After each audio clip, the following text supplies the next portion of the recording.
21 দিন আগে যে কবরটায় মারা গেছে, পাশেই কবর খুঁজতে যায়, শুধু আওয়াজ, এত ভয়ঙ্কর আওয়াজ আসতেছে, এত ভয়ঙ্কর। ওই যারা কবর খুঁড়তে গেছে এরা ভয়ে দুপুর বেলা তারা পালায়, ভয়ে চলে আসছে। এসে মসজিদের ইমাম সাহেবকে বলছি, ইমাম সাহেব হুজুর, আমরা গোরস্থানে ঢুকেছিলাম, কিন্তু 21-22 দিন আগে যে গত এই 20-21 দিন আগে যাকে কবরে রাখা হলো, ওই কবরের পাশে যাইয়া মুসলমান শুনে নাও, ওই কবরের মধ্যে গিয়েছিলাম, কবরের পাশে শুধু ওখান থেকে আওয়াজ আসতেছে, এমন ভয়ঙ্কর আওয়াজ আমরা আগে কোনোদিন শুনি না। ইমাম সাহেব হুজুর বলেন, দেখেন মনে হয় লাশটা মনে হয় খাবার জন্য কোনো কুকুর, হয়তো শিয়াল ঢুকছে, ওই দূর থেকে মনে হয় ছিদ্রা করে, একটু খেয়াল করেন যায়। ইমাম সাহেব লোকজন নিয়ে গেলেন মুসলমানের সিদ্ধিরগঞ্জের জমিনে। ইমাম সাহেব হুজুর উনি গেলেন, খোঁজ নিয়ে গেলেন যে দেখে আসি, যা দেখে কোনো কবর করে নাই। কিন্তু ওখানে দাঁড়ানো পর কোনটা গুংরানো আওয়াজ, অনেক গুংরানো আওয়াজ, খালি গুংরাইতেছে, জোরে জোরে আওয়াজ আসতেছে। ইমাম সাহেব সবাইকে নিয়ে দোয়া করলেন, পাক কালাম ফাতিহা শরীফ পড়ে সবাইকে নিয়ে ইমাম সাহেব প্রায় 10 মিনিট মোনাজাতে অংশগ্রহণ করলেন। মোনাজাতের পরে ওই কবরে আর আওয়াজ আসে নাই, আওয়াজ আসে নাই। মুসলমান শোনো, এরপরে ওই যে মহিলাটা মারা গেছে, এই মহিলাটার ছেলে আছে একটা, ওই ছেলেটা আছে, ছেলেটা বলল উনি সুদে কারবার করতেন মেয়েটা, এবং দুশ্চরিত্র মানুষ ছিল, ভালো চরিত্র ভালো ছিল না, স্বামীর সঙ্গে অনেক আগে সারাসারি হয়ে গেছে। ওই ছেলেকে নিয়ে এলাকার মধ্যে সুদে কারবার করত, ওই সুদের কিছু টাকা লাভ্যাংশ আসতো, এটা দিয়ে সংসার চালাতো। ছেলেটা এখন ব্র্যাক কোম্পানির চাকরি করে। ছেলে বলতেছে আমি আর চাকরি করব না, আমি আর কোথাও যাব না, আমার দুঃখিনী মা আমাকে মানুষ করার জন্য হারাম পথে উপার্জন করত। আজকে আমার মায়ের কবরে, আমরা আপনারা সবাই শুনেছি মায়ের কবরে গর্জন, যখন মুসল্লি کرام সবাই দোয়া করেছে, আমার মায়ের কবরটা একটু আসান পেয়েছে, হয়তো আযাবের ফেরেশতা কবর থেকে চলে গেছে। আমার মুসলমান বাবারা, দ্বিতীয় নাম্বার বিপদ হলো মানুষের কবর। এরপর আর বিস্তারিত লেখাও নাই, দেখতেও পারি নাই, সুতরাং বেশি দূরের ঘটনা না, আপনাদের এলাকার ঘটনা। এই জন্য সদা সর্বদাই কবরের পাশে যাবেন, কারণ মানুষ মৃত্যুর পরে 7টা হক থাকে প্রতিটা সন্তানের। তার মধ্যে 1 নম্বর হলো মা বাবার জন্য সবরেসানি করা, 2 নম্বর তাদের জন্য মাগফিরাত কামনা করা, ওই 7 নম্বরে যায় সদা সর্বদাই বেশি বেশি করে মা বাবার কবরটা যায় জিয়ারত করা। আজকে আমরা যারা শুয়ে আছি আমাদের আপনজন কবরে অনেকেই মাসে একবার যাই না, বছরে একবার যাই না। আব্বা আমার মতো আমরাও যেদিন বিদায় হয়ে যাব, আমাদের সন্তানেরাও কবরের পাশে যাবে না। আমরা বেশি বেশি জিয়ারত করতে চাই কি চাই না? আর একটু জোরে জোরে বলেন, চাই কি চাই না? এই পৃথিবীর মধ্যে যে সন্তানের লাশ নিচে কাঁদে সেই জানে লাশটা কত ভারী। এখানে যারা আপন জনের লাশ যারা কাঁধে তুলেছে, এরা জানে আপন জনের লাশটা কত ভারী, আদরের বাবার লাশটা কত ভারী, আদরের মা আর লাশটা কত ভারী। দেখা যায় দাদা জিন্দা নাতি নাই, নাতি জিন্দা দাদা নাই। মুসলমান পৃথিবীর মধ্যে আসার একটা সিরিয়াল আছে, যার কোনো সিরিয়াল নাই। মানুষের 2টা সময় মৃত্যু হয়। নাম্বার 1 হলো মানুষের মৃত্যু হয় দিনের বেলা, না হয় রাতের বেলা। ও মুসলমান, দিন শুরু করলাম মৃত্যুবরণ করো নাই, রাত শুরু করে 12টা বাজতে চললো, এখনো তুমি মৃত্যুবরণ করো নাই। ফজরের রক্ত পর্যন্ত তুমি বড় বেঁচে থাকবা, কেউ বলতে পারি না। এই জন্য শুরু থেকে বললাম, তোমার পরবর্তী সময় তোমার জন্য কি নিয়ামত বয়ে আনতেছে তুমি নিজেই জানো না। কারণ এখন থেকে ফিরে যাব, কত আশা করেছি আগামী দিন কি করব, আগামী দিন ঘুম থেকে উঠে কোথায় যাব, আগামী দিন ঘুম থেকে উঠে এই সদায় করব, আগামী দিন ঘুম থেকে উঠে আমি বাজার করব, আগামী দিন ঘুম থেকে উঠে আমি মার্কেটে যাব, আগামী দিন ঘুম থেকে উঠে আমি কলেজ স্কুলে যাব, আগামী দিন ঘুম থেকে উঠে আমি কোথায় বিদেশের দিকে রওনা দিব। আমার আল্লাহ আগামী দিন হতে দেয় না, কারণ আপনার রাতের অন্ধকারে আজরাইল চলে আসছে, আপনি দুনিয়া থেকে বিদায় হয়ে গেছেন। জোরে জোরে চিল্লায়া বলেন ঠিক কিনা? এক ওক্তে মৃত্যুবরণ করলেন, পরের ওক্তেই তোমার মরণ। ব্যক্তির জীবনের অমূল্য সম্পদ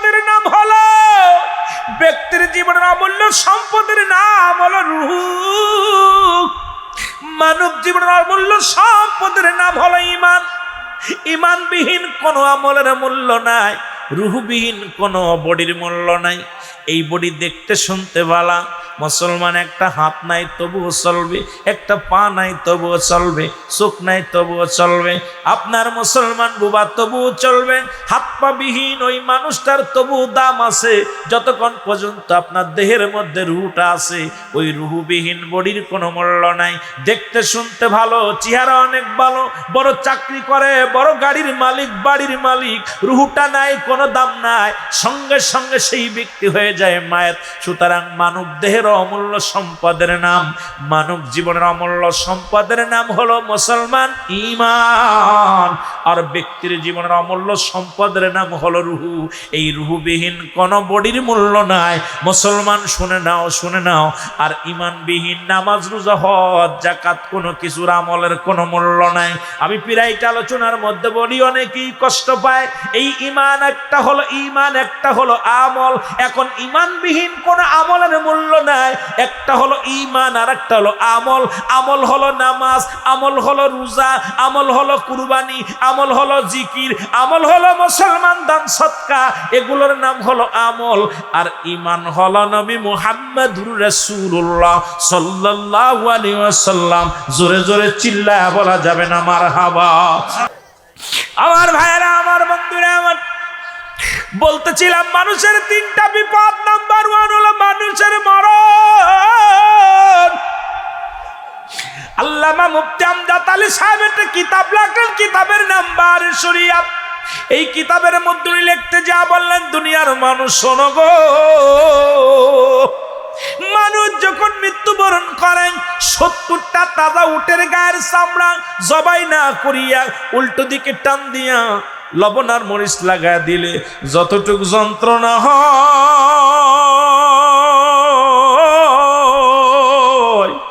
এর চাইতে 70 গুণ যন্ত্রণা একটা সাধারণ মৃত্যু। এখন আমরা অনেকেই মরণকালে পায়খানা করে দিই, অনেকেই মরণকালে প্রস্রাব করে দিই, অনেকে আমরা মরণকালে মুসলমান জিহ্বা বাইর হয়ে যায়, অনেকে মরণকালে চোখ দুটি বড় বড় হয়ে যায়। তাদের মরণটা কত কঠিন হয়, জোরে জোরে বলেন ঠিক কিনা? আমার মুসলমান বাবারা, আমি যে কথা বলতেছিলাম, কেউ মৃত্যুকালে পায়খানা করে দেয়, কেউ মৃত্যুকালে প্রস্রাব করে দেয়, কারোর চোখ দুটি বড় বড় হয়ে যায়, কারোর বাবার জিহ্বা বাইর হয়ে যায়। এ মুসলমান, কারোর একটা অঙ্গ পড়ে যায়, দেখা যায় হাত পা পঙ্গু হয়ে যায়, পা পঙ্গু হয়ে যায়। ওই মৃত্যুটা কত কঠিন। এর চাইতে সহজ মৃত্যু যদি 70 গুণ বেশি কষ্ট হয়, তাহলে এদের মৃত্যুটা কত কঠিন হয়, জোরে বলেন ঠিক কিনা? আজকে কার জন্য তুমি সংসার করো, কার জন্য চুরি করো, কার জন্য জিনা করো, কার জন্য তুমি সুদ খাও, কার জন্য ঘুষ খাও, কার জন্য তুমি ব্যভিচার করো, কার জন্য মানুষকে ঠগাও, এই দুনিয়ার কিচ্ছু তোমার নয়। এই দুনিয়ার সব তোমার পর। কুল্লু মান আলাইহা ফান, সব শেষ করে দিবে কে? একটু জোরে চিল্লায় বলেন কে? আর একটু জোরে বলেন কে? আল্লাহ কয়, বান্দারে আমি জমিনটা রাখবো না, এই জমিনটা আমি চূর্ণ বিচ্ছিন্ন করে দিব। এই জমিনের ভিতরে যত মাটি আছে মাটিগুলো পুড়ে তামা বানায়া দিব। এই জমিনের পানিগুলো পুড়ে হবে যাবে ছাই। যেদিন কিচ্ছু বলতে কিচ্ছু থাকবে না, সেদিন থাকবো শুধু আমি আল্লাহ। আমি থাকবো আমার হাবিবের ভালোবাসা নিয়ে। আর থেকে চলে যাব, বাড়ি নিতে পারবো না, গাড়ি নিতে পারবো না, ছেলে নিয়ে যেতে পারবো না, মেয়ে নিয়ে যেতে পারবো না, সম্পদ নিয়ে যেতে পারবো না। আর ওই কাফনের তো কোনো পকেটও নাই, কোনো টাকা পয়সাও নিতে পারবো না। ব্যাংক ব্যালেন্স করে সুদ খাইলাম, ব্যাংকে লক্ষ লক্ষ টাকা থুইয়া মাসে একটা মুনাফা পাইলাম, এটা দিয়ে সংসার চালাইলাম। কবরে মুনাফার দরকার আছে, সেই কবরের মুনাফা হলো নামাজ, সেই কবরের মুনাফা হলো মুসলমান দান সদকা, সেই কবরের মুনাফা হলো মুনাক্কার সন্তান, সেই কবরের মুনাফা হলো দুনিয়ার জিন্দেগিতে নেক আমল। এই নেক আমল বন্দেগি যদি না করে যাও, কবর কিন্তু ভয়ঙ্কর হবে। জোরে জোরে চিল্লায়া বলা যাবে না ঠিক কিনা? ইব্রাহিম খলিলুল্লাহ সকালবেলা ঘুম থেকে উঠলেন, উঠে 100 নয় 200 উট কুরবানি করলেন। কয়শো? কত? 200 উট কুরবানি করে মানুষের মাঝ বিলিয়ে দিলেন। আল্লাহ, আমি উটকে বেশি ভালোবাসি, উট মনে হয় আমার প্রিয় জিনিস, উটটা আমার প্রিয় জিনিস। আল্লাহ, এটা আমি তোমার রাস্তায় কোরবানি করে দিলাম। একটা নয়, দুটি নয়, 200 উট কোরবানি করা হলো।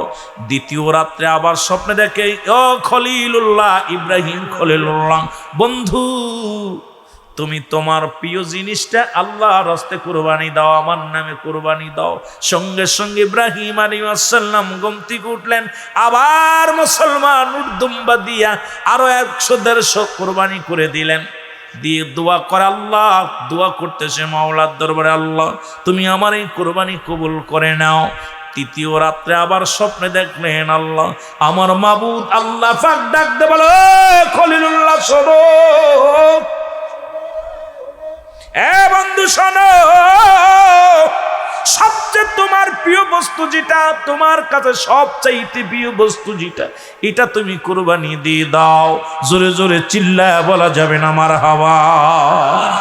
চতুর্থ রাত্রে আবার একই স্বপ্ন, মারহাবা বলে না। স্বপ্ন দিকে চিন্তা করে, আমি উট দিলাম, দুম্বা দিলাম, খাসি দিলাম, কত কি দিলাম, কুরবানি তো সবই করে দিলাম, কিন্তু আমার মাওলা বলে কুরবানি দাও, তোমার প্রিয় জিনিস কুরবানি দাও। প্রিয় জিনিস বলতে আমার কিচ্ছু নাই। বিবি সায়রা, মুসলমান শুনে নাও, বিবি সায়রার কাছে যায় বললেন, বিবি রে, আমি তোমার কাছে একটা কথা জানতে চাই। আমার মাওলা প্রথম দিন স্বপ্নে দেখাইলেন আমি মুসলমান পৃথিবীর মধ্যে পশু কোরবানি করলাম, দ্বিতীয় রাত্রে পশু কোরবানি করলাম, তৃতীয় দিনও পশু কোরবানি করলাম। আজকে রাত্রে আমার আল্লাহ আমাকে আবার বললেন, ও বন্ধু কোরবানি করো। এখন আমি কি করবো? আমার প্রিয় বস্তু কোনটা? আমার আল্লাহর দরবারে কবুল হবে কোন জিনিসটা কোরবানি করলে? আমি দেখতেছি আমার সবচাইতে প্রিয় বস্তু, বিবিরে তোমাদের দুজনের মধ্যে আমার হাজরা বিবির একমাত্র কলিজার টুকরা সন্তান হযরত ইসমাঈল আলাইহিস সালাম। জোরে জোরে চিল্লায়া বলা যাবে না মারহাবা। হিসাব করে মিলায়া দেখলাম, অনেক চাপ পরে, অনেক সাধনার পরে আল্লাহ তাআলা আপনাকে একটা পুত্র সন্তান দান করেছে। এটা আবার বনবাসী, তাদের সঙ্গে কোনো যোগাযোগ নাই, ছেলের সঙ্গে পিতার কোনো সম্পর্ক ভালো নয়, কি করে আনা যায়? বলে, জি তো আমার আল্লাহ চেয়েছে, বিবিরা আমাকে বিদায় দাও, আমি যাব আমার কলিজার টুকরাকে কোরবানি করার জন্য। ইব্রাহিম আলাইহিস সালাম ছুরিখানা নিয়ে, কিছু রশি নিয়ে মুসলমান পোশাক পরিয়া রওনা হয়ে গেলেন। ছেলে কুরবানি করার জন্য রওনা হয়ে গেলেন, ছেলে আনার জন্য চলে গেলেন। যে হাজির হয়ে গেলেন কোথায়? হাজরা বিবির কাছে হাজির হয়ে গেলেন। সালাম বিনিময় করলেন, কৌশল বিনিময় করলেন। ডাকতে বলে, বিবি রে, আমি এসেছি, আমার কলিজার টুকরা সন্তানকে গোছায় দাও, তাড়াতাড়ি সাজায় দাও, আমি যাব তো আমার সন্তানকে নিয়ে দাওয়াতে যাব, দাওয়াত খাই যায়, দাওয়াতে নিয়ে যাব। বিবি শুনিয়া, স্বামীর মুখে কথা শুনিয়া সঙ্গে সঙ্গে সন্তানকে গোসল করাইলেন, সুন্দর পোশাক পরাইয়া দিলেন, সুন্দরভাবে আতর লাগাইয়া, সুরমা লাগাইয়া কলিজার টুকরা সন্তানকে বাবার হাতে তুলে দিলেন। বাবা একবার তাকায় ইসমাইল আলাইহিস সালামের মুখের দিকে, আবার তাকায় আরশ মহল্লার দিকে। আল্লাহ, আমার কলিজার টুকরা সন্তানের চাইতে তুমি আমার কাছে সবচেয়ে বড় প্রিয়। স্ত্রী পুত্র পরিবার পরিজন আমার কাছে সব তুচ্ছ। তুমি যদি আমার উপরে রাজি হয়ে যাও, তুমি যদি আমার উপরে খুশি হয়ে যাও, এর চাইতে আর চাওয়ার কিছু নয়। পৃথিবীর সব আমার কাছে তুচ্ছ, কারণ তুমি একমাত্র আমার সহায়, তুমি আমার মালিক। তুমি রাজি তো আমি রাজি, তুমি বেজার দুনিয়ার সবই বলে। জোরে জোরে চিল্লায় বলা যাবে না আল্লাহু আকবার। আজকে আমরা পশু কুরবানি করি, নাম করার জন্য কুরবানি করি গো।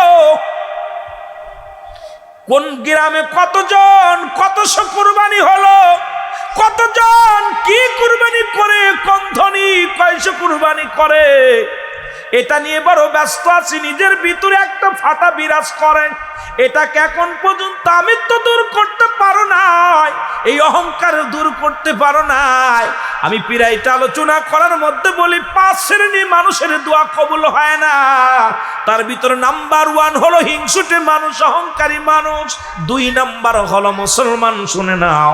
1 নাম্বারে যার অন্তরের ভিতরে হিংসা আছে, যার ভিতরে অহংকার আছে, তার দোয়া কবুল হবে না, তার কুরবানি কবুল হবে না, তার যাকাত কবুল হবে না, তার নামাজ কবুল হবে না, তার ইবাদত কবুল হবে না। নাম্বার 2 হলো মুসলমান, শুনে নাও। আল্লাহর সঙ্গে শিরিক করে যে ব্যক্তি শিরিক করে ফেলে আল্লাহর সঙ্গে, এই শিরিকি গুনাহ আমার আল্লাহ তারে মাফ করে না, তার কোনো দোয়া আল্লাহ কবুল করে না। নাম্বার 3 হলো পিতা মাতার নাফরমানি সন্তান। এই পৃথিবীর মধ্যে নাফরমান সন্তানের অভাব নাই, এই বাংলাদেশে অসংখ্য নাফরমান সন্তান পাওয়া যায়। নাম্বার 4 হলো মুসলমান এতিমের মাল বক্ষণকারী। 5 নাম্বার হলো পৃথিবীর মধ্যে সবচেয়ে ওই ব্যক্তি গীবত করে মানুষগুলো শুধু পর নিন্দের কথার কাছে চাল করে বেড়ায়, এর কাছে ভালো হওয়ার জন্যে। 1 নাম মুসলমান, ওই 5 নাম্বার হলো চগলখড়গুলো, এই কথা ওর কাছে বলিয়া ফেতনা ফ্যাসাদ বাঁধায় বেড়ায়। আজকে আমার সমাজে এই শ্রেণী মানুষই বেশি। এই 5 শ্রেণী মানুষ কপাল ছুঁড়ে ফেলেছে, হাঁটু ছুঁড়ে ফেলেছে, হজ করতে করতে 1000 বার হজ করেছে। ও মুসলমান, একটা দোয়া তোর কবুল হয় নাই, কারণ তোর ভিতরে চরিত্র পরিবর্তন হয় নাই। আগে মানুষ হও, মানুষ হও, মানুষ হও। আল্লাহর দরবারে যদি দোয়া কবুল করাইতে চাও, যদি ইবাদত কবুল করাইতে চাও, ওই পশুরূপ থেকে আগে মানুষ রূপে ফিরে আসো। যদি আল্লাহর দরবারে কবুল করাইতে চাও, ইবাদত বন্দেগীটা জোরে জোরে চিল্লায় বলো, ঠিক কিনা? একটু জোরে জোরে চিল্লায় বলা যাবে না আল্লাহু আকবার। এ মুসলমান, গভীর মনোযোগ। ইসমাইল নবী, ইব্রাহিম নবী, বাবা পুত্রের খেলা। সন্তানের প্রতি আমাদের কত মায়া, বাবার প্রতি সন্তানের কত মায়া, কিন্তু মাওলারে কত ভালোবাসি ইব্রাহিম আলাইহিস সালাম। হাতটা ধরে নেয়, চোখের পানিগুলো পড়ে। আল্লাহ, প্রিয় বস্তু বলতে তো এটাই আমার একমাত্র সম্বল। এটা যদি কুরবানি করে দিলে তুমি রাজি হও, এটা যদি কুরবানি করলে তুমি খুশি হও, এটা যদি কুরবানি করলে তুমি যদি আমার উপরে সহায় হও। আমি পৃথিবীর সব কিছু করতে পারি, একমাত্র যদি তুমি আমার সহায়ক হও গো আল্লাহ। তুমি আমার স্রষ্টা, আমি তোমার সৃষ্টি গো আল্লাহ। যে কাজ করলে তুমি রাজি, তুমি খুশি, আমি ইব্রাহিম সেই কাজে রাজি খুশি। জোরে জোরে চিল্লায়া বলা যাবে না আল্লাহু আকবার। বলে, বাবা আর কত দূর, বাবা আর কত দূর, দাওয়াতের ময়দান কত দূর। পিছন থেকে মাস্টার ইবলিস ডাকতে বলে, ইব্রাহিম, ইসমাইল, ও ইসমাইল, তুমি কি জানো না তোমার বাবা তোমারে কোথায় নিয়ে যায়? ইসমাইল নবী ডাকতে কয়, কে রে তুই? কয়, আমি তোমার আপনজন, তোমার অতি কাছের মানুষ। তোমার বাবা তোমারে নিয়ে যায়, আমার আব্বা জান আমাকে দাওয়াতে নিয়ে যায়, আমার আব্বা জান জিয়াপতে নিয়ে যায়, আমাকে দাওয়াতে নিয়ে যায়। বলে, না রে ইসমাইল, না, তোমার আব্বা তবে দাওয়াতে নেই ঠিকই, তবে সেই দাওয়াত নাই, কোনো খাবার দাওয়াত নয়, কোনো মেজবানির দাওয়াত নাই। তোমার বাবা নিতেছে তোমাকে কুরবানি করার জন্যে, তোমার বাবা নিতেছি তোমাকে চিরবিদায় করে দেওয়ার জন্যে। তোমার বাবা তোমাকে লয়ে যায় কুরবানি করার, আল্লাহর রাস্তায় কুরবানি করার জন্যে। মিনার দিকে ছুটছে ইব্রাহিম, এও ইসমাইল তোমাকে নিয়ে তোমার বাবা ইব্রাহিম ছুটছে। ইসমাইল নবী ডাক দে, একবার নয়, দুবার নয়, কয়েকবার ধোকার শয়তানের ধোকায় যখন পড়েন, ইসমাইল আলাইহিস সালাম একটু ধীর গতিতে হাঁটতে লাগলেন। ইসমাইল নবী ডাক দে, ইব্রাহিম নবী ডাক দে, বলে, বাবা ইসমাইল, তুমি হাঁটতে পারো, কষ্ট হয় বুঝি? কষ্ট হয়? কয়, না বাবা, আমাকে তো পিছন থেকে কে যেন ডাক দে। বলে, বাবা আপনি আমাকে কুরবানি করার নিয়ে জেনে যাচ্ছেন, যদি আপনার হাতে আমি কুরবানি হয়ে যাই তবে তো আমার জীবন ধন্য, আলহামদুলিল্লাহ। বাবা বলে, বাবারে তোরে কে বলতেছে? বলে, বাবা কে যেন পিছন থেকে বললেন। ইসমাইল আলাইহিস সালামের হাতে 7 টুকরা পাথর খুঁটে দিলেন। ইব্রাহিম নবী ডাকতে বললেন, বাবা এই নাও। 7 টুকরা পাথর ছুঁড়ে হাতের মধ্যে দিলেন, কয় পিছনের দিকে ছুঁড়ে মারো। ইসমাইল আলাইহিস সালাম একটা করে, দুইটা করে, তিনটা করে, 7টা পাথর যখন ছুঁড়ে মারলেন, ও মুসলমান, মাস্টার ইবলিস সেখান থেকে পলায়ন করলেন। আজও পর্যন্ত মদিনায় মনোয়ারায় যারা হজ করতে যায়, ওই মিনা প্রান্তরে যাইয়া একটা নয়, দুটি নয়, 7টা করে পাথর ছুঁড়ে মারে মাস্টার ইবলিসের গায়ে। জোরে জোরে চিল্লায় বলেন ঠিক কিনা? আর একটু জোরে জোরে চিল্লায় বলা যাবে না আল্লাহু আকবার। ইসমাইল আলাইহিস সালামের হাতটা ধরে এ মুসলমান মিনা প্রান্তরে যখন পৌঁছে গেলেন, ডাক দিয়ে বললেন, বাবা আমি তোমাকে আনছি আমার মাওলাকে সন্তুষ্ট করার জন্য। বাবা গো, আমি তোমার কাছে লুকাইব না। শোনো, আমি প্রথম রাত্রে স্বপ্নে দেখলাম আমি পশু কুরবানি করলাম। আমার আল্লাহ দ্বিতীয় রাত্রে স্বপ্নে দেখাইলেন পশু কুরবানি করলাম। তৃতীয় রাত্রে স্বপ্নে দেখাইলেন আমি পশু কুরবানি করলাম। আমার স্রষ্টা আমার কুরবানি কবুল করে নাই। আমি হিসাব করে মিলায়া দেখলাম, গবেষণা করে মিলায়া দেখলাম, পৃথিবীর মধ্যে একমাত্র প্রিয় বস্তুই হলে তুমি আমার, আমি তোমারও বাবা। কারণ তোমার প্রতি আমার মায়া, তোমার প্রতি আমার মমতা, তোমার প্রতি আমার ভালোবাসা। ও বাবা, এই জন্য তোমার মায়ের কাছ থেকে তোমাকে আমি আনছি। তোমাকে এখন কোরবানি করব, আমার মাওলার নামে কোরবানি করো। ইসমাইল আলাইহিস সালাম মিষ্টি একটা হাসি দিয়ে বলেন, বাবাজি যদি আমার মাওলা রাজি হয়, আমি আপনার কলিজা টুকরা সন্তান হয়ে আমি না বলবো না। যদি আল্লাহর রাস্তায় আমাকে কোরবানি করলে যদি আমার আল্লাহ খুশি হয়, আমি দেরি করব না বাবা, আমি জলদি শুয়ে পড়ি, তুমি কোরবানি করো। আমার গলার মধ্যে ছুরি চালায় দাও, আমার আল্লাহ যেন রাজি খুশি হয়ে যায়। জোরে জোরে চিল্লায় বলা যাবেন আল্লাহু আকবার। আরো জোরে জোরে চিল্লায় বলা যাবেন আল্লাহু আকবার। এ আমার ভাইরা, আমার বন্ধুরা, আমার ইসমাইল আলাইহিস সালাম জমিনের মধ্যে শুয়ে পড়লেন। ইব্রাহিম আলাইহিস সালাম ছুরি বাইর করলেন, রশি বাইর করলেন, রশি দিয়ে ইসমাইল আলাইহিস সালামের পা বাঁধলেন, হাত বাঁধলেন, ছুটাছুটি যেন না করতে পারে হাতটা বেঁধে নিলেন। ইসমাইল আলাইহিস সালামের বলে, আব্বাজান আপনার কাছে আমার একটা দাবি থাকবে, ছোট্ট একটা দাবি। আমি কুরবানি হয়ে যাব, আমার এই রক্ত মাখা কাপড়টা নিয়ে আমার মায়ের হাতে তুলে দিবেন।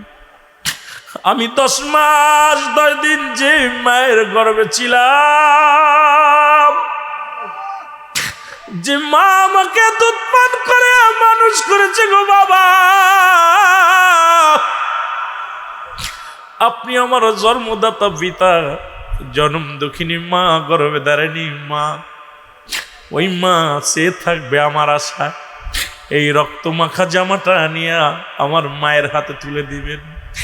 আর আমি যে আল্লাহর রাস্তায় আমাকে কুরবানি করেছেন, আমার মাওলাকে খুশি করার জন্য, মাওলাকে রাজি করার জন্য আমাকে কুরবানি করেছেন, আমার মায়ের কদমে এই নালিশটা পৌঁছায় দিবেন। আমার দুঃখিনী মা যেন কোনোদিন কষ্ট না পায়। আমি আল্লাহর রাস্তায় কুরবানি হয়ে যাচ্ছি বাবা গো, শুধু যাবার বেলা একটা মাত্র দাবি করে জায়গায়, আমার মা যেন আমার জন্য কোনোদিন চোখের পানি না ফেলে, আমার মা যেন এই রক্ত মাখা জামাটা দেখে খুশি হয়ে যায়, আল্লাহর রাস্তায় যেন খুশি হয়ে যায়। এই জন্য আমার রক্ত মাখা জামাখানা আমার দুঃখী মায়ের হাতে পৌঁছায় দিবেন। জোরে জোরে চিল্লায় বলা যাবে আল্লাহু আকবার। আমার ভাইয়েরা, আমার বন্ধুরা, আমার গভীর মনোযোগ। ইসমাইল নবী জমিনের মধ্যে শুয়ে আছে, ইব্রাহিম আলাইহিস সালাম ছুরি দিয়া গলার মধ্যে পুষ লাগায় বিসমিল্লাহ আল্লাহু আকবার আল্লাহু আকবার বলে যখন ছুরি চালা দিছে, একটা পশম পর্যন্ত ইসমাইলের গলা দিয়ে কাটে না। ছুরি রাগ করে টান দিয়ে ফেলে দেয়, পাথরের উপরে ছুরি পড়ে, পাথর দিয়ে খণ্ডিত হয়ে যায়। ইব্রাহিম আলাইহিস সালাম চিন্তা করে, কি আশ্চর্যজনক, এত ধারালো ছুরি পাথরের উপরে পড়ি, পাথর পর্যন্ত কেটে যায়, ইসমাইলের গলা কাটে না। কয় বাবা গো, ও বাবা, আমি বুঝতে পেরেছি আমার মুখের দিকে তোমার চোখটা পড়েছে। যখন আমার মুখের দিকে তোমার চোখে চোখ লেগে যায়, ওই মায়ার বাঁধনে পড়ে তুমি আমাকে কুরবানি করতে পারো না। বাবা জান, আমি আপনার কাছে একটা দাবি করে যাই, বাবা গো আমার চোখ দুটি বেঁধে দাও। আমার মুখের দিকে তাকাইলে, এই আমার মুখের দিকে তাকাইলে তুমি মায়ায় ছুরি চালাইতে পারো না, আমাকে তুমি কুরবানি করতে পারছো না রে বাবা। তোমার চোখটাও বেঁধে নাও, আমার চোখটা বেঁধে দাও। ইসমাইল আলাইহিস সালামের চোখ বাঁধা হলো, ইসমাইল আলাইহিস সালামের চোখ বাঁধা হলো। ইব্রাহিম আলাইহিস সালামের চোখ বাঁধলেন, নিজের চোখটা বেঁধে যখন ছুরি চালায়া দিলেন, বিসমিল্লাহু আকবার বলে যখন ছুরি চালায়া দিলেন, এ মুসলমান সঙ্গে সঙ্গে কুরবানি হয়ে গেলেন। রক্ত ছুটে এসে ইব্রাহিম আলাইহিস সালামের গায়ে লাগলেন। ইব্রাহিম আলাইহিস সালাম অত্যন্ত খুশি হয়ে আল্লাহর দরবারে শুকরিয়া আদায় করে, আল্লাহ তুমি আমার কুরবানি কবুল করেছো, ও আমার পরওয়ারদিগার আলম, আমি তোমার রাস্তায় কলিজার টুকরা সন্তানকে কুরবানি করে আমি খুশি হয়েছি। আল্লাহ তুমি যদি খুশি হও তাহলে আমার কুরবানি, আমার নিয়ত, আমার আশা, আমার মনের বাসনা পুরা হয়েছে। আল্লাহ আমি অত্যন্ত খুশি হব যদি তুমি খুশি হও। জোরে জোরে চিল্লায় বলা যাবে না মারহাবা, আর একটু জোরে জোরে চিল্লায় বলেন আল্লাহু আকবার। আল্লাহু আকবার। এ মুসলমান, গভীর মনোযোগ, গভীর মনোযোগ আমার ভাইরা। এদিকে হাজেরা বিবিকে মাস্টার ইবলিস অনেক ছলনা, অনেক কথা বলতেছে। মাস্টার ইবলিসের ছলনায় মা হাজেরাকে ফেলাতে পারে না। মা হাজেরা কয়, ও মাস্টার ইবলিস শোন, পিতা হইয়া পুত্রকে যদি কুরবানি দেয়, এর চাইতে সৌভাগ্য আর পৃথিবীর মধ্যে কেউ হয় না। ও মুসলমান শুনে নাও, যদি আমার আল্লাহ যদি রাজি হয়, আল্লাহর ইলাহির যদি হুকুম হয়, যদি হুকুম হয়ে থাকে, সন্তান পুত্রর হাত মুসলমান, পিতার হাতে সন্তান কুরবানি হবে, পুত্র কুরবানি হবে। এর চাইতে কি চাওয়ার আছে? আমিও ধন্য, আমার স্বামীও ধন্য, কারণ আল্লাহর রাস্তায় কলিজার টুকরাকে কুরবানি করে দিলাম। তুমি দূর হয়ে যাও, আমাকে তুমি ধোঁকা দিও না, আমাকে তুমি ধোঁকা দিও না। আল্লাহ যদি হুকুম করেন, আমার স্বামী যদি কুরবানি করে, আমি এতে খুশি রাজি। জোরে জোরে চিল্লায় বলা যাবে না সুবহানাল্লাহ, আর একটু জোরে জোরে বলা যাবে না আলহামদুলিল্লাহ। এ দুনিয়ার মুসলমান শুনে নাও গো, আমার দাদু ভাইরা শুনে নাও। ইব্রাহিম আলাইহিস সালাম চোখের কাপড়টা খুলে ফেললেন। ইব্রাহিম আলাইহিস সালাম খুলে যখন তাকাইলেন, তাকায় দেখে গায়ের মধ্যে রক্ত, কিন্তু ছুরি দিয়া কাটছে, ছুরিটা দিয়ে একটা দুম্বা পড়ে আছে, একটা দুম্বার দেহটা পড়ে আছে, রক্ত মাখা দুম্বা। কলিজার টুকরা সন্তান সামনে নাই, দেখে পিছনে দাঁড়ায় আছে ইসমাইল আলাইহিস সালাম, দাঁড়ায় আছে। দৌড়ায়া যায় ইসমাইলকে বুকের সঙ্গে টান, জোরায়া দৌড়ে বুকের সঙ্গে টান দিনি, বলে বাবা, হে আমার পরওয়ারদিগার আলম, এই দুম্বাই লোক কই থেকে, কোথা থেকে পশু পাঠাইলা, কোথা থেকে তুমি কোন কুরবানি তুমি কবুল করলা? আমার ইসমাইল তো কুরবানি হয় নাই। আল্লাহ তাআলা ফেরেশতা জিবরিল আমিনকে দিয়ে জানায়া দেয়, যাও যাও। জিবরিল আমিন পৃথিবীর মধ্যে ইব্রাহিম আলাইহিস সালামের কাছে আছে 42 বার, একবার নাই দুবার নয়, 42 বার জিবরিল আমিন এসেছেন ইব্রাহিম আলাইহিস সালামের কাছে। ডাক দে বলে, নবী ইব্রাহিম আপনি সাকসেস, আপনার দূর কুরবানি কবুল হয়েছে। সুতরাং এই দুম্বাটা আমাকে দিয়ে আমার আল্লাহ জান্নাত থেকে আনাইছে, জান্নাত থেকে এনে পশু কুরবানি করে আপনাকে পরীক্ষা করেছে, আপনি পরীক্ষায় সাকসেস, আপনি পাস করেছেন, 100-এর ভিতরে 100 পেয়েছেন। আল্লাহ তাআলা পিতা পুত্রকে কবুল করেছে। আজ যদি আপনার ইসমাইল কুরবানি হয়ে যেত, পৃথিবীর মধ্যে প্রতিটা সন্তান তার বাবার প্রথম সন্তানকে কুরবানি করা লাগতো। সুতরাং পৃথিবীর মধ্যে মানব জাতিকে আল্লাহ এত ভালোবাসে, কারণ আসমান যেমনি বানাইছে আল্লাহ আপনাকে সেমনি বানাই নাই, জমিনটা আল্লাহ যেমনি বানাইছে আপনাকে এমনি বানাই নাই। এই পৃথিবীর মধ্যে জিন জাতিকে আল্লাহ যেমনি বানাইলো এমনি তোমারে বানাই নাই গো। ফেরেশতাকে আল্লাহ যেমনি বানাইছে আপনাকে তেমনি বানাই নাই। আল্লাহর নিকটবর্তী ফেরেশতা যেমনি সেমনি আপনারে বানাই নাই। আল্লাহ কয় বান্দা আমি আসমান বানাইলাম, জমিন বানাইলাম, পাহাড় বানাইলাম, নদ নদী বানাইলাম, যা কিছু বানাইলাম কুন আর ফায়াকুন বলে বানাইলাম। আর আমি আমার বান্দাকে আমি বানাইছি আমার কুদরতি হাত মোবারক দিয়া। সুতরাং বান্দাকে আমার আল্লাহ অনেক ভালোবাসে। সেই আল্লাহর রাস্তায় আগামী কয়েকদিন পরে কুরবানি হবে। সেই মাওলাকে কি খুশি করব আমাদের বোঝার দরকার, আমাদের জানার দরকার। শুধু গোস্ত খাওয়ার জন্য নয়, আমরা কুরবানি করব সেই মাওলাকে রাজি করার জন্য। যেহেতু আসমান জমিন যেমনি বানাইলো এমনি তোমারে বানাই নাই, পাহাড় নদী যেমনি বানাইলে এমনি তোমারে বানাই নাই। ও মুসলমান শোনো, জিন ইনসান যেমনি বানাইলে এমনি তোমারে বানাই নাই। এ মানব জাতি শোনো, পৃথিবীর মধ্যে তোমাকে বানাইলো তার কুদরতি হাত দিয়া। সেই মাওলা যদি তোমাকে এত ভালোবাসতে পারে, সেই মাওলাকে আমাদের ভালোবাসার দরকার আছে কি না? আর একটু জোরে চিল্লায় বলেন আছে কি না? এ মুসলমান গভীর মনোযোগ। তাহলে আমরা কুরবানি করব কার জন্যে? আরো জোরে বলেন কার জন্যে? কোন বান্দাকে খুশি করার জন্য নাই, কোন বান্দিকে খুশি করার জন্য নাই। খুশি করব কাকে? আরো জোরে বলেন কাকে? আমার জান, আমার মাল, আমার কুরবানি, আমার জীবন, আমার মরণ সব কিছু কার? আরো জোরে বলেন কার? এই কুরবানি বলতেছিলাম নিসাব পরিমাণ মালের। এখন মুসলমান শোনো, এখন বড় লোকরা কুরবানি করিয়া এখন মাসালা দিছে গুড়াইয়া দিছে কয়েক। দেখেন বড় বড় ফ্রিজ কিনা ঢুকায় রাখবে, ফ্রিজের দাম বেড়ে গেছে। জোরে বলেন ঠিক কিনা? বাজারে এখন গত মাসেও যে ফ্রিজ কিনা গেছে 1000 টাকা কমে এখন 1500 টাকা বেশি। কারণ কি? বড় লোকদের জ্বালায় কিনা সম্ভব নয়। মুসলমান শোনো, ওই কুরবানির গোস্ত বন্টন করো মুসলমান 3 করে। এ মুসলমান 1 ভাগ তোমার জন্যে, 1 ভাগ গরিব মিসকিনের জন্যে, আর একটা ভাগ হলো তোমার মুসলমান সোনাত্মীয় স্বজনের জন্যে। এখন তোমার ভাগটা তুমি খাও। পৃথিবীর মধ্যে 3 দিন পর্যন্ত কুরবানির গোস্তটা খাওয়া হলো উত্তম সুন্নাত। মুসলমান শোনো, তবে তুমি তোমার ভাগের গোশতটা যদি খাও কোনো দোষের কারণ নয়, তবে তুমি গরিবের হক নষ্ট করো না, আত্মীয় স্বজনের হক নষ্ট করো না। এগুলো পালন করবা। জোরে জোরে চিল্লায় বলেন মারহাবা। এখন কুরবানি আমরা এখন অধিকাংশ মানুষ, আজকে একজন প্রশ্ন করেছে, হুজুর একজন আমার 7 ভাগিতে 7 করা যাবে, 5 ভাগি, 7 ভাগি, 3 ভাগি। এখন আমার দেশে অধিকাংশ জানতে শরীফে কোনো সুদখোর ঘুষখোরের সঙ্গে কোনো কুরবানি হবে না।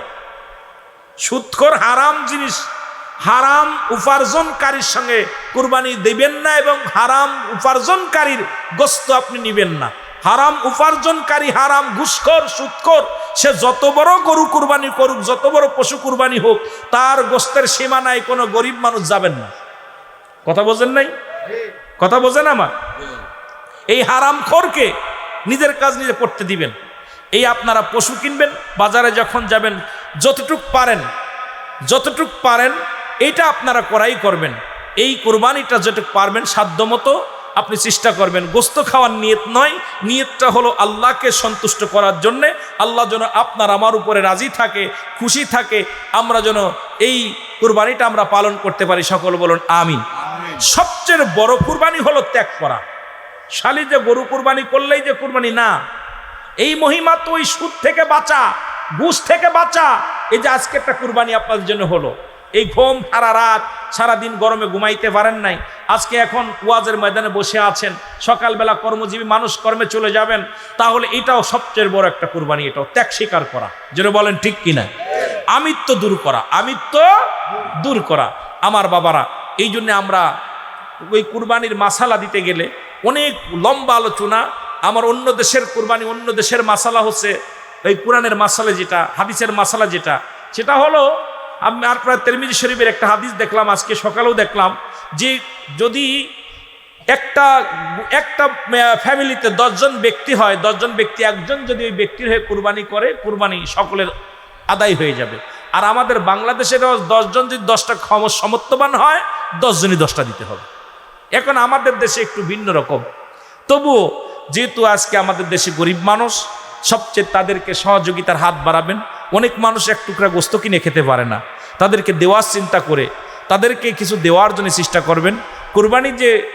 কুরবানি যারা করবেন, এখনই এত লম্বা আলোচনা শর্ট করা যায় না, তবুও যেহেতু আমার আলোচনা ঘুরাইতে হবে, আমি যারা আপনারা শ্রম দিবেন আপনাদের কুরবানির গোস্ত পশুতে, তাদেরকে কুরবানির গোস্ত, তাদের এর বিনিময়ে কুরবানির গোস্ত আপনারা দিতে পারবেন না। তাদের পারিশ্রমিক ওই চামড়া দিবেন, পারিশ্রমিক গোস্ত দিবেন, পারিশ্রমিক আপনার ওই দিবেন, ওই যে অনেকেই বুড়ি দেয়, এগুলো দেওয়া যাবে না। কথা বোঝেননি? এগুলো দেওয়া যাবে না, কুরবানির কোনো অংশ তাদের দেওয়া যাবে না। আপনি পারিশ্রমিক হিসেবে তাদেরকে টাকা দিতে পারেন, টাকা দিতে পারেন। এইবার মেহমানের ভাগ থেকে যদি সে মেহমান হয়, মেহমান হিসেবে আপনি আপনার হয়তো দিলেন কি, আপনি আপনার ব্যক্তিগত আত্মীয় হিসেবে আপনি আপনার মাংস থেকে দিলেন, কিন্তু ওই গরিবের হক যেটা আছে, আত্মীয় স্বজনের হক, এটা থেকে আপনি আপনার ভাগ তো 3টা ভাগ। এখন আমাদের দেশে কয়েক মানুষ ফ্যামিলিতে বেশি আছে, খাইয়ে ফেল সব। ওই কুরবানির যে একই নিয়ম, আকিকার একই নিয়ম, কিন্তু এখানে আকিকারও নিয়ম চলবে। কুরবানির ভিতরে অনেকে এই মাসালাটা অনেক সময় ধরতেছে যে হুজুর কুরবানি করলে ভিতরে আকিকার অংশ দেওয়া যায় কিনা। ও আকিকা হলো সুন্নাত, কুরবানি হলো অজিব। এখন আপনি কুরবানির ভিতরে সারা বছর আকিকা দিলেন না, আর এখন কুরবানির সময় অজিব হয়েছে, ওই সময় গরু কিনে, এটা একটা দুষ্টকুটি লাগে, একদম দেখতে খারাপ লাগে, একদম দৃষ্টিকটু। নাকি দৃষ্টিকটু লাগে না? কথা কন না কেন? মানুষের দৃষ্টিতে খারাপ দেখে, ইসলামের দৃষ্টিতে অন্য মানুষ অমুসলিমেরা দেখে, দেখ ওরা গোস্ত খাওয়ার জন্য এখন আর পারে নাই, ছেলের সুন্নাতে আকিকা করতে ঢুকে দিচ্ছে। না দেওয়াই উত্তম। দেওয়া যাবে, যা যাবে না যেটা না দেওয়া যাবে, যদি কেউ দিতে পারবে, কিন্তু না দেওয়াই উত্তম আমি আমার দৃষ্টিতে মনে করি। কারণ হলো যেহেতু এটা কুরবানির চান্দে কুরবানি অজিব, সে তো আমি কুরবানি বাদ দিয়ে, আর এখন গরিবের উপরে কুরবানি অজিব হয় না, আপনার উপরে অজিব হয় না। যদি আপনি কুরবানি গরু কিনে ফেলেন বা পশু কিনে ফেলেন, এই নিয়ে আমি কুরবানি করবো, ওটা আপনার জন্য অজিব হয়ে যাবে। কিন্তু আপনি নেশাব পরিমাণ মালের মালিক হয় নাই, নিয়ত করেছেন এই গরুটা, এই পশুটা আমি কুরবানি করব, আপনার উপরে অজিব হয়ে যাবে। এবার আপনি যতই বাঁচতে চান বাঁচা যাবেন, ওটা দিতেই হবে। কথা বলছেননি? এখন এটা নিয়ে অনেক মাসালা আছে, এইটা মাসালা দিতে গেলে আজকে রাত আমার শেষ হয়ে যাবে। আমি শুধু বাঁচার জন্যে আর কুরবানির সামনে এই জন্য 2-4টে কথা, গরমের দিনে শীতের ওয়াজ করা ঠিক না, শীতের দিনে গরমের ওয়াজ ঠিক না, তবুও আমি শুধু আপনাদের বাঁচার জন্যে কয়েকটা বিষয়ের উপরে, যে কুরবানি, ওই ইসমাইল আলাইহিস সালামকে কুরবানি করেছিল শুধু আল্লাহকে সন্তুষ্ট করার জন্যে, চালাই দিয়েছিল ছুরি, যদি কেটে যেত তাহলে কি হতো। আর আজকে আমরা ছেলেরা এত অন্যায় করে নামাজের জন্যে, শীতের দিনে ঘুম থেকে উঠাই না, ছেলে গাঁজামদ খায়, আমরা তাদেরকে বারণ করি না। আজকে মাহফিলে কিন্তু আনি না। আপনাদের ছেলেগুলো আছে না, নাতিগুলো আছে না, নিয়ে আসে নাতি করে, ওয়াজ শুনে আসি, আনেন নাই, নিজে তো আসেনি নাই, এরপরে সন্তান আদৌ আনেন নাই। আরো যদি গান বাজনায় আনতেন, যদি গান হতো, নাতিরে কোথায় আয় দাদা গান শুনে আসি, ছোট ছেলে কই আব্বু আমি যাবো, কয় হাটতালে যাই, 2 বাব্বিটা হাত ধরে চলে আসতেন। কিন্তু আজকে জান্নাতের বাগানে মানুষের সংখ্যা কম, কারণ আমাদের কপাল খারাপ। জোরে বলেন ঠিক কিনা? আরো জোরে বলেন ঠিক কিনা? হলে সৃষ্টি আমার আল্লাহ নিজেই বলেন, আপনারা আমার সঙ্গে পড়েন, বিসমিল্লাহির রাহমানির রহিম। আল্লাহু আল্লাহু আহাদ আল্লাহুস সামাদ লাম ইয়ালিদ ওয়া লাম ইউলাদ ওয়ালাম ইয়াকুল লাহু কুফুয়ান আহাদ। আল্লাহ ডাকতে বলে, হাবিব,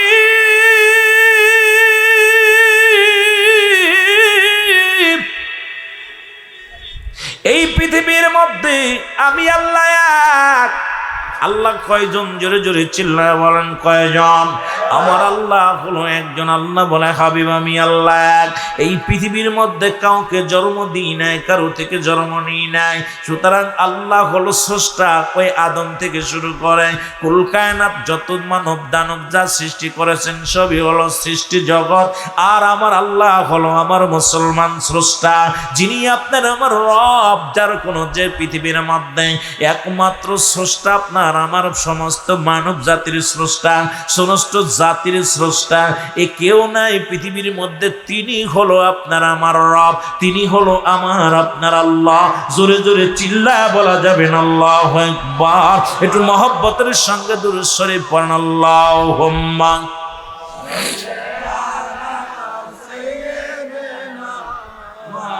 ওরে মানব বেশে কে আইলো রে, কে আইলো ওই মদিনায়, বলো মানব বেশে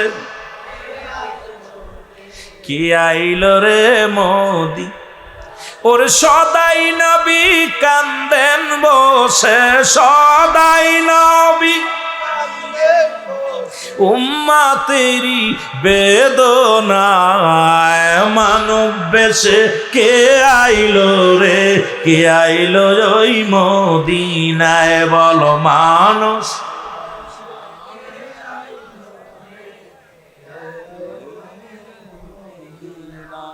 আল্লাহর প্রিয় নবী ছিল,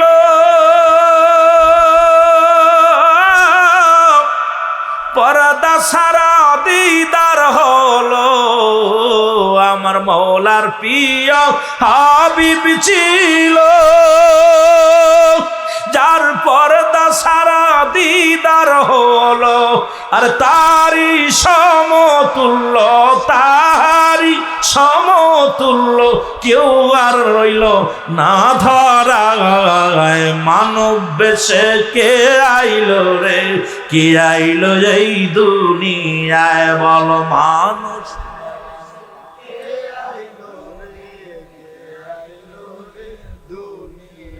যত ভালোবাসা দিবেন ওয়াজ কত মজা লাগবে শুনতে, ফাঁকি দিবেন আমিও ফাঁকে দিয়ে দেব। মুসলমান গভীর মনোযোগ, আমি কারুর বিরোধিতা করতে চাই না, আজকে যারা ওদের সমালোচনা করতে চাই না, কারুর নাম ধরতে চাই না। না ছিল আকাশ, না ছিল বাতাস, না ছিল কোনো তৃপ্তিময় রাসূল, তোমারই কারণে বিশাল এই ভুবনে আমার আল্লাহ জিরো পরিচয়। সেই নবীরে যারা পায়, নবী 40 বছরে নবুয়াতি পাইছে, তার আগে নবী ছিল না। আমি সমালোচনা করতে চাই না, আমি বলি বাবা এইটার পিছে না দৌড়াইয়া, ওই তাহিরি তার বিরোধিতা করেছে আল্লামা তাহিরি সাহেব, ওনার পিছে সময় না দিয়া কিতাবের পিছে সময় দাও, আসল তত্ত্ব পেয়ে যাবে। তুমিও বলবা আমার নবী শ্রেষ্ঠ, পৃথিবীর সৃষ্টির আগে নবী ছিল, জমিন সৃষ্টির আগে নবী ছিল, আসমান সৃষ্টির আগে নবী ছিল, কুল কায়নাত সৃষ্টির আগে নবী ছিল। যখন আল্লাহ ছিল একাকার, তখন আমার নবীকে বানাইল বন্ধুকার। এই পৃথিবীর মধ্যে তোমার বুঝতে হলে ইতিহাস বুঝতে, মুসলমান ঘুরতে ঘাটতে খুঁজতে হবে। ইতিহাস না খুঁজলে তুমি পাইবা না, জোরে জোরে চিল্লায় বলা যাবে না, ঠিক কি না? এর মানব বেশে কে আইলো রে, কে আইলো ওই দুনিয়ায়, বলেন মানব বেশে।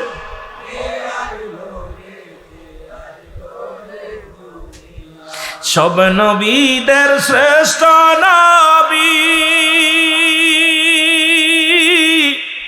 আমার বন্ধু বানাই সংকাদের গনি, সব নবীদের শ্রেষ্ঠ,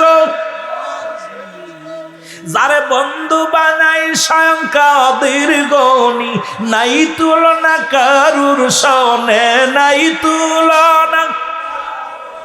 নবী রাহমাতাল লিল আলামিন, মানব বেশে কে আইলো রে, কে আইলো এই দুনিয়ায়, বলো মানব।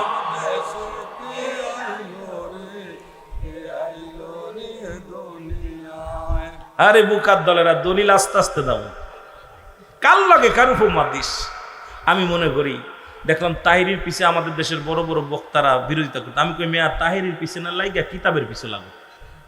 বেচারা যেই ধরছে আমরা তো ধরি নাই, আমরা যখন ধরবো সাইডে ধরবো, ছুটতে পারবি না। বেচারা দৌড়ছে গেলে হাসতেছি, একজনে একটা একটু টাচ দিছে, বল বাংলাদেশ নল পৃথিবী নড়ে গেছে, জোরে বলেন ঠিক কিনা? সাধুবাদ জানাই, তাহিরির সেই অতীতের যত না গান বাজনা সব ধরতেছে। আরে কি ধরবো রে বেটা, তাহিরি যত মানুষকে পাগল বানাইছে, তুই বানাইছিস মানুষকে গুমরাহি, আর তাহিরি বানাইছে গুমরাহি মানুষকে মানুষ, জোরে বলেন ঠিক কিনা? বুকার দল, তোরা মানুষকে পথ হারাই ফেলতেছিস, তোরা তোদের কারণে আজকে ইসলামটাকে মানুষ খেলার পুতুল বানাই ফেলেছে।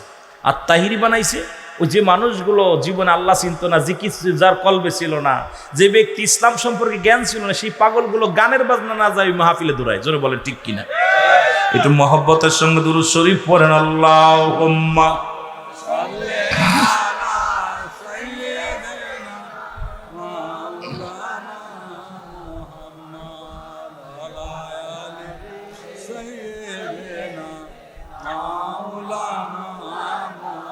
নবী বলতেছেন হায়াতি খায়রুল লাকুম, আমার হায়াতের জিন্দেগিটা হলো উম্মতের জন্য কল্যাণ স্বরূপ। এই বুকার দল মৌলবী শোন, নবীজি কেন বললেন যে আমি, আমার নবী বলতেছে আমি আমার উম্মতের সঙ্গে চলাফেরা করেছি, কথাবার্তা বলেছি। নবীজি বলতেছেন আমি আমার উম্মতের সঙ্গে খাওয়া দাওয়া করেছি, বন্ধুতাই করেছি, বিয়ে শাদী করেছি, সব কিছু করেছি। হায়াতি খায়রুল লাকুম, আমার হায়াতের জিন্দেগিটা উম্মতের জন্য কল্যাণ। কোনটা কি করতে হবে এটা আমি প্রশিক্ষণ দিয়েছি আমার উম্মতের এই মানব রূপে এসে। জোরে বলেন ঠিক কিনা? বুকা বুঝবে। আবার নবীজি চলে গেছেন, অফাতি খায়রুল লাকুম, নবী দুনিয়া থেকে বিদায় হয়ে গেছে, ইন্তেকাল করছে। এটাও যেন কোনো উম্মাত কষ্ট না পায় যে নবী মারা গেছে, কেন মানুষের ভুল ধারণা না হয় যে আমি মরে গেলাম, নবী মরে নাই। নবী কয় আমি বিদায় নিছি, বিদায়টাও নেওয়া হলো আমার উম্মতের জন্য। সুবহানাল্লাহ বলেন না? আশাটা উম্মতের জন্য, যাওয়াটাও। আর সেই মৌলবী যদি আমি আর আপনি যদি সেই মৌলবী হইয়া 2 টাকার মৌলবী 5 টাকার মৌলবী হইয়া নবীর সঙ্গে মেশাল দিই, এর মতো কপাল মন্দ পৃথিবীতে কেউ থাকে না। জোরে বলেন ঠিক কিনা? আরো জোরে বলেন ঠিক কিনা? একটু মহব্বতের সঙ্গে দুরূদ শরীফ পড়েন, আল্লাহুম্মা সাল্লি আলা সাইয়্যিদিনা মাওলানা। আরো জোরে বলেন, লা ইলাহা